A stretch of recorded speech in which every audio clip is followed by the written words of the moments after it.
अस्सलाम वालेकुम दोस्तों। अॼु पाण सिविल प्रोसीजर कोड जो ऑर्डर 2 सम्झंदासीं त ऑर्डर 2 आहे छा। हाणे ऑर्डर 2 आहे फ्रेम ऑफ सूट। टोटल 7 जेके रूल आहिनि ऑर्डर 2 में आहिनि। रूल 1 चवे थो फ्रेम ऑफ सूट।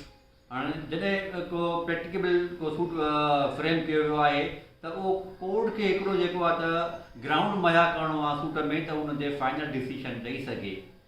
इन जो इहो मक़सदु आहे त ईअं न आहे त प्लेंटिफ सूट फाइल करे हुन में एतिरी लेंदी लिटिगेशन फैक्ट्स लिखे कोर्ट अंदाज़ो ई न लॻाए त हिननि पार्टियुनि जे विच में इशू आहे छा। छाजे करे कोई बि सूट कोर्ट जे अंदरि आंदो वञे उहो सर्कल जेके पार्टियुनि जे विच में इशूज़ आहिनि जेके डिस्प्यूट आहे उनखे प्रिसाइज़ कयो वञे, मुख़्तसर कयो वञे हिक ई सूट में। ऐं रूल 2 जेको आहे to include the whole claim. हाणे हिन में 2 शयूं शामिल आहिनि। हिकिड़ो आहे रिलिंक्विश पार्ट ऑफ क्लेम, ॿियो आहे omission of one of several relief. जेकॾहिं को कोर्ट में सूट फाइल करे थो ऐं पार्ट जेको आहे क्लेम जो जेको आहे त उहो ओमिशन जे ज़रिए इंटेंशनली उहो वॉमिट करे आयो आहे, क्लेम नथो करे क्लेम, ऐं बाद में उहो जेको आहे त वरी बाद में उहा पार्ट ऑफ क्लेम जेको आहे त नथो करे सघे।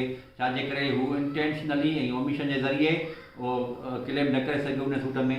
ऐं फर्दर जेको आहे त ॿियो सेवरल रिलीफ उन घुरिया आहिनि। को हिकिड़ो रिलीफ ऑफ फॉर सपोज़ आहे स्पेसिफिक परफॉर्मेंस ऑफ कॉन्ट्रैक्ट जो सूट फाइल किया प्लेंटिफ अगेंस्ट द डिफेंडेंट। हुन परफॉर्मेंस एग्रीमेंट ते कॉन्ट्रैक्ट ते घुरी आहे पर पोज़ेशन हुन वटि कोन्हे का, पोज़ेशन हुन न घुरी आहे। जॾहिं सूट डिक्री थी वियो बाद में उहो जेको आहे त वरी फर्दर सूट पोज़ेशन जो साॻी काज़ ऑफ एक्शन ते नथो फाइल करे।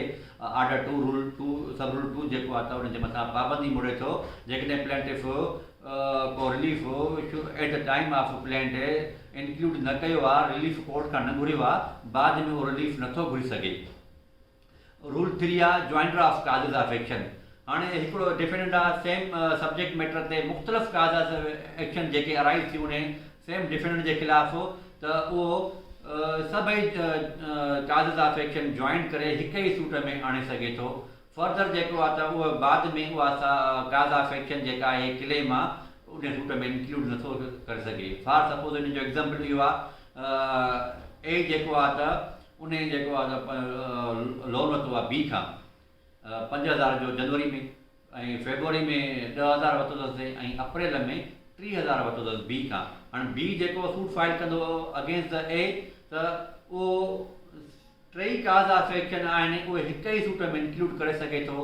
बाद में बी इहो ग्राउंड नथो खणी सघे त इहो बाद में इहो मां सोचियो त बाद में मां सूट फाइल कंदुमि, या वरी उनखे डिक्री थियण खां पोइ बाद में इहो अचे लालच अची वञे त मां इहो जेको आहे अप्रैल ऐं फेबरवरी जो बि जेको आहे क्लेम उहो वरी मां सूट जो फाइल थो कयां त ऑर्डर 2 रूल 2 जेको आहे त उनजे मथां पाबंदी मुड़े छॾे थो त उहो फर्दर सूट फाइल नथो करे सघे।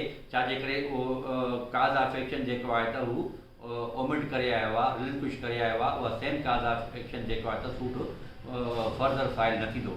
ऐं रूल 4 आहे त अक्सर जेको आहे रिकवरी ऑफ इमूवल प्रॉपर्टी जेको आहे त वन रिलीफ आहे।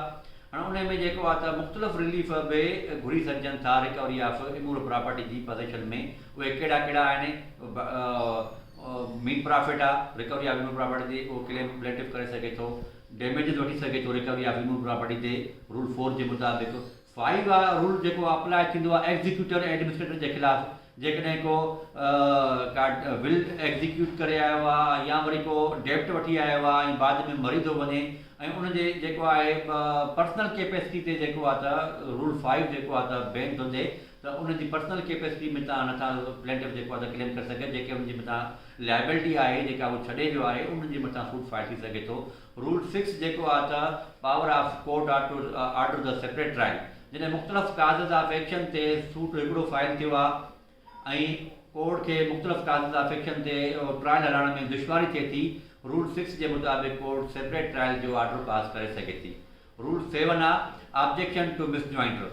हाणे जेको मुख़्तलिफ़ काज़िस ऑफ एक्शन हिक सूट में आंदियूं वयूं आहिनि उन ते जेकॾहिं को फर्स्ट इंस्टेंस ते जेको ऑब्जेक्शन नथो करे ऐं आफ्टर इशू फ्रेम थियण खां पोइ बाद में ऑब्जेक्शन थो कयो वञे, उहो कोर्ट जेको आहे त ऑब्जेक्शन कंसिडर न कंदी। छाजे करे हुनखे पहिरीं स्टेज ते जेको आहे त इन जॉइंटर ऑफ काज़िस ऑफ एक्शन ते या मुख़्तलिफ़ क्लेम जेके कया विया आहिनि हिक सूट ते हिक प्लेंट में त त उन ते ऑब्जेक्शन ॾियणो हुयो, बाद में उहो ईअं सम्झो थो उहो जेको ऑब्जेक्शन आहे हुन वेव ऑफ करे छॾियो आहे।